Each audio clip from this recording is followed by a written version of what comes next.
Hello mga kabibig! Welcome back sa ating bagong YouTube channel. Ito ang pinakamaingay YouTuber sa balat ng YouTube. Ako si Kabibig, maglabag-labag na with evidence. Ako po, PBBM, pinili na si Boyeng Rimulya bilang bagong ombudsman. Ay nako, ano ba itong balitang ito? Confident na confident.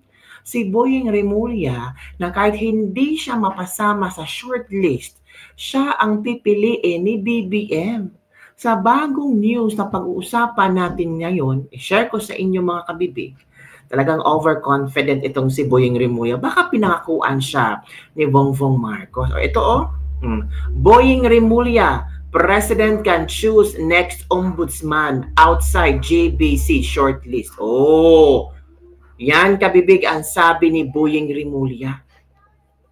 Tingnan mo. So useless lang pala yung pa-interview ng JBC at magkaroon ng shortlist. Parang ang sinabi ni Boyeng, ako ang pipiliin ni BBM. Kung wala sana itong kaso na isinumite ni Baste Duterte at ngayon may kaso na rin ibinigay o isinampas si Atty. Topacio, ay posibleng baka ngayong week pinili na yang si Boyeng. Pero kabibig, paano yan? Sabi ni Boyeng, President can choose next ombudsman outside JBC shortlist. Ano ba naman yan? Nagpa-interview pa kayo. You're spending money for that interview. Tapos may shortlist. Tapos kung wala doon ang pangalan ni Boyeng Rimulya, hindi kukuha doon sa mga shortlisted. Kundi si Boyeng Rimulya talaga ang kukunin ni BBM.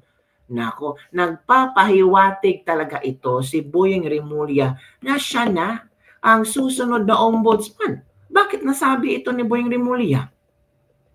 Mga kabibig, don't tell me there is no drama here. Halata naman, tingnan mo President can choose next ombudsman outside JBC shortlist. Sabi ni Boyeng Rimulya. Ala ka. Sabi ng mga netizen, ito daw, Section 9, the Ombudsman, basahin natin ha, the Ombudsman and his deputies shall be appointed by the President from a list of at least 6 nominees prepared by the Judicial and Bar Council, and from a list of 3 nominees for every vacancy thereafter. Such appointments shall require no confirmation. All vacancies shall be filled within 3 months after they occur. Pero, di ba? Ombudsman and his deputy shall be appointed by the President from the list at least 6 nominees prepared by the Judicial and Bar. So it means ito yung mga shortlisted. Di ba? And from a list of 3 nominees for every vacancy thereafter.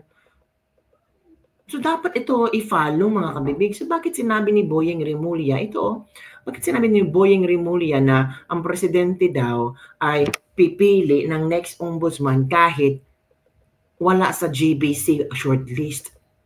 Ano ang ibig sabihin ni Rimulya? Ito ang sabi ng mga netizen, the temerity of interpreting the law to favor their intent is outstanding. Does justice work under this administration when the Secretary of Justice interprets the law with impunity to achieve their self-serving interests? Ito pa. Just tell to the media that you are the next ombudsman because you have a strong tie with the president and you can dictate to our president for the position you want. So for example, pipiliin itong si Boyeng Rimulya. It means Bongbong Marcos is tuta. Bongbong Marcos can be controlled. Bongbong Marcos pwedeng, Bongbong, piliin mo ako ha. Kasi marami akong nagawa sa'yo. Si Duterte, napa-ICC ko. O utang na loob mo yan.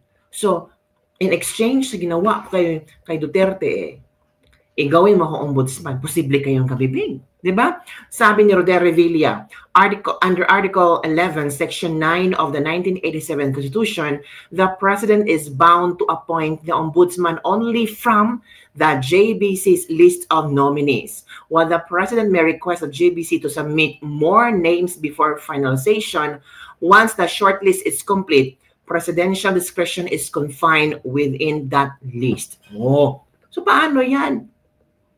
So it means babaliin ni Bongbong Marcos ang batas dahil lang kay Boyeng Rimulya. Ay, naku mga kabibig. Ano ba naman yan? Ang dami nang binalit nilang batas, pati ito, babaliin pa nila. O eto ha, eto ang sabi ni Senator Amy Marcos tungkol sa clearance daw ni Boyeng Rimulya. Sabi ni Senator Amy Marcos, may kaso ka pa, Boyeng? Tapos mapa-clearance ka? O ito kabibig. Makinig tayo kay Senator Amy Marcos ha. Mo na. Ito na. Senator Amy Marcos. Tungkol sa nangyayari sa ombudsman case laban kay Secretary Boyeng Rimulya at yung iba pang kasangkot dun sa pag-aresto at pag-kidnap kay Presidente Duterte. Ngayon, nais ko munang klaruhin na malapit sa aking pamilya at pinapahalagahan ko ang aming pagkakaisa ng pamilyang Rimulya. Kaya lang, hindi totoo na wala na siyang kaso at may clearance na siya para sa pagiging ombudsman.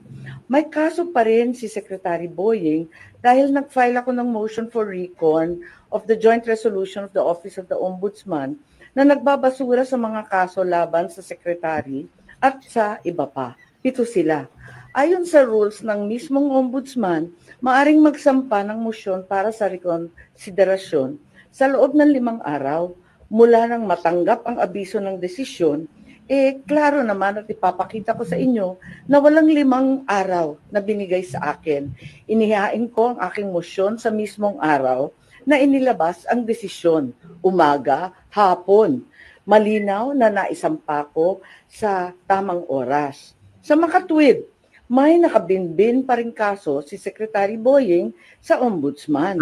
Anumang ombudsman clearance na nagsasabing kabaligtaran nito ay malinaw na hindi totoo at ang sino man maglalabas ng ganoong clearance ay kasabwat sa pandiling lang ng tao.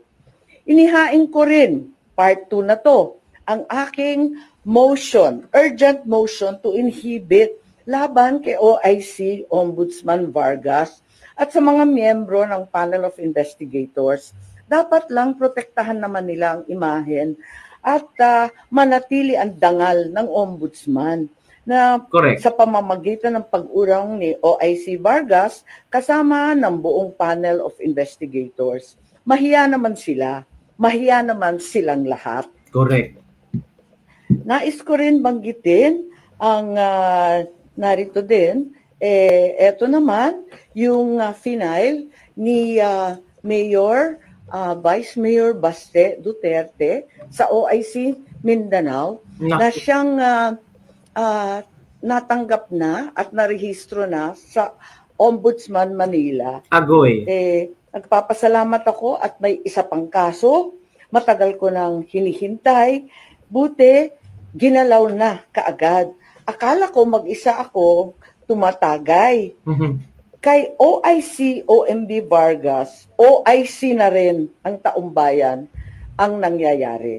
OIC ko na rin na dapat wag mong pakialaman dahil OIC your true colors. Kaliwaliwanag na. At iniisip ko rin na umakyat sa Korte Suprema kapag binasura pa rin ito at tuloy-tuloy nila yun, kabibig. May plano pala si Senator Amy Marcos na iangat ito sa Korte Suprema kung ibabasura pa rin ng ombudsman yung motion for reconsideration niya. At akala nyo hindi sasagot si Boyeng Rimulya. Ay sumagot si Boyeng Rimulya, kabibig. Si Boyeng pa, di ba sabi nga ni Boyeng na pwedeng mag-elect si BBM na kahit wala sa listahan. Ito ang sagot ni Boyeng Rimulya, kabibig. Makinig tayo sa kanya. Let's listen. Okay? Go.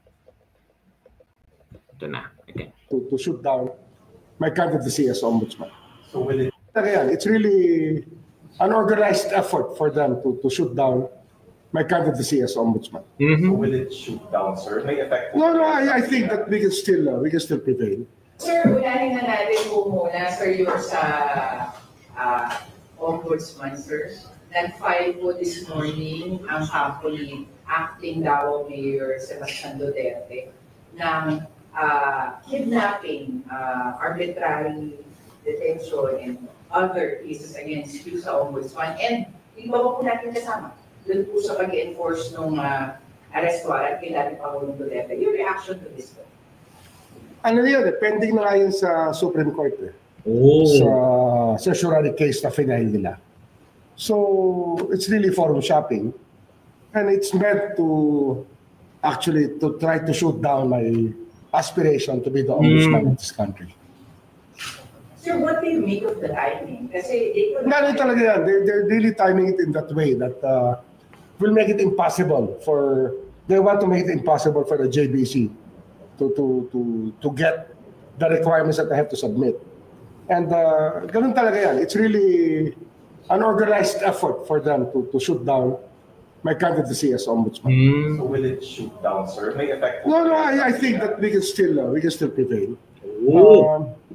I think the truth is on my side, and wala, just let it be. I will roll with the punches. May effect po ba yan sa clearance ng ombudsman? And exactly what I want to happen, and I think that the JBC can see through this kind of acts that is being perpetrated by the opposite political camp. They're making it into a political spectacle, which should not be. Because we just want to apply for an office that needs a vigorous leader. Pero as of now, sir, wala pa pong clearance from the ombudsman. Wala pa. It was supposed to be given, but the MR was filed by Senator Marcos. But it's part and parcel of what we have to go through in the process of application. Sir, kailan po yung deadline sa JBC? Actually, the JBC will be deliberating very soon. I don't know the specific date, but I think that I will have to submit, or I will have to submit something by the end of this week. Is the president bound by the shortlist by the JBC? I don't know. I don't think so. The president can actually ask them to submit a long list or reopen the application process if necessary. So, ano yan? It does not limit the president's choices. So, yun kabibig, yun ang statement ni Boying Rimulya. So, ano ang iyong komento hinggil dito na until now ay confident si Boying Rimulya na siya ang mapipili? Oo naman. Bakit hindi siya mapipili? Siya naman talaga ang gusto maging ombudsman. Kung wala siya ang plano maging ombudsman, bakit pa siya nag-apply, di ba? Sabi pa dito ng mga netizen, basahin natin ang kanilang mga komento.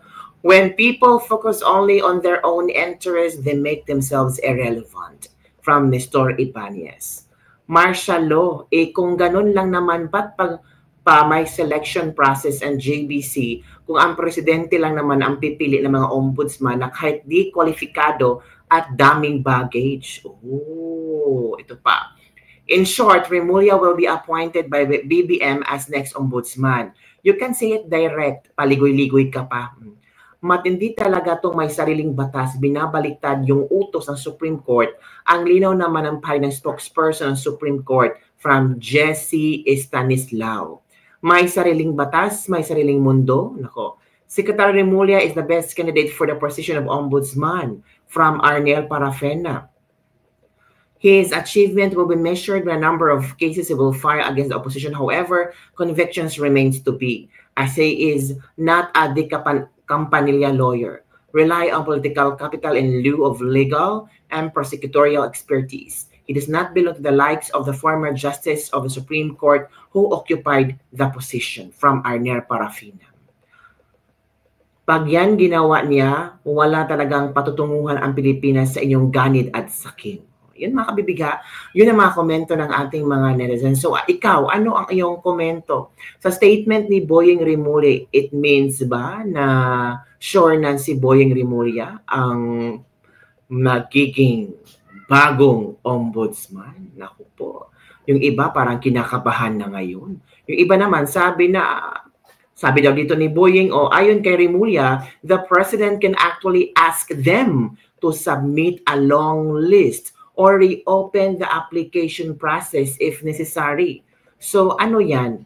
It does not limit the president's choices. So ito, pinag-uusapan talaga yan na malayang makapagpili si BBM na kung sino ang susunod na ombudsman. Yun lang kabibig ang ating latest libak-libak for today. Ano ang iyong komento hinggil dito? Don't forget to like, subscribe, and share this video. Bye everyone. See you next time.